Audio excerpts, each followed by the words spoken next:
इस वीडियो में हम सीखेंगे कि रिव्यू कैटेगरी को परफॉर्मेंस सेटिंग्स में FlowHCM सिस्टम के अंदर कैसे इस्तेमाल करते हैं। सबसे पहले हम FlowHCM पोर्टल में लॉगिन करेंगे।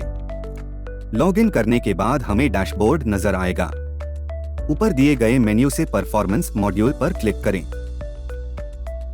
अब आपको परफॉर्मेंस सेटिंग्स का फॉर्म नजर आएगा। यहां से रिव्यू कैटेगरी फॉर्म पर क्लिक करें। फिर ऐड रिव्यू कैटेगरी बटन पर क्लिक करें। एक पॉपअप विंडो खुल जाएगी। उसमें कैटेगरी का टाइटल और कुछ डिटेल्स लिखें। फिर ऐड बटन पर क्लिक करके उसे सेव करें। इस तरह आप मल्टीपल रिव्यू कैटेगरीज ऐड कर सकते हैं जो बाद में रिव्यू फॉर्म और रिपोर्ट जनरेशन में इस्तेमाल होती है।